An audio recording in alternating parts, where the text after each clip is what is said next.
Hello, this is Okie Doggy. Bago nga pala tayo mag-umpisa, paki-follow naman yung page natin, yung bagong gawa nating page na Doggy Okie.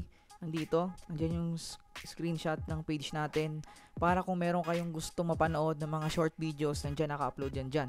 Kasi napapansin ko ngayon, wala nang nanonood ng mga long videos. Kaya, dun tayo sa short videos, lilipat tayo para mabalik natin yung mga followers natin, mga subscribers natin. Ngayon, pag-uusapan natin itong solar panel na maliit, kung gagana ba dito sa chargeable fan natin na binili para sa alaga nating aso na Shih Tzu na si Mikay. Ngayon, titingnan natin sa labas kasi sobrang araw.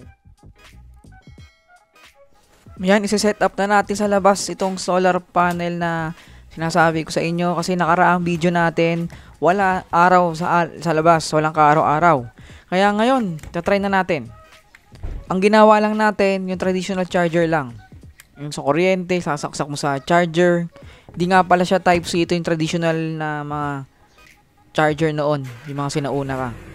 Ngayon, tatry na natin yung solar panel na mini. Try natin kung gagana ba talaga sa nabili nating chargeable na fan. Okay?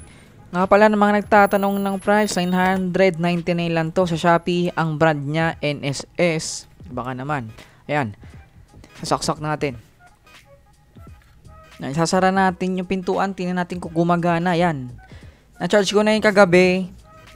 Kaya medyo, nagamit ng konti, kaya nagpula na siya. Sabihin, hindi ka ganun ka full charge. Pero nakita natin, gumagana. Nasa labas ng solar panel. Tingnan natin sa electric fan.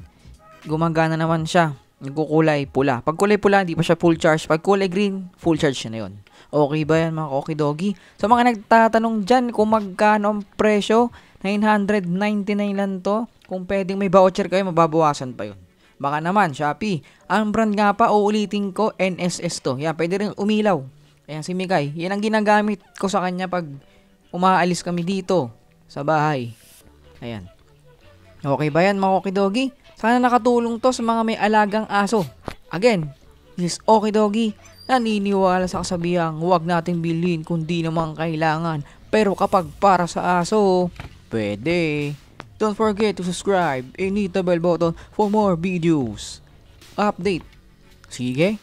Bye-bye. Maraming salamat pala. Ayan, nakita niyo full charge na. Maraming salamat pala. Nakaabot na tayo ng 20,000 subscribers. Okay?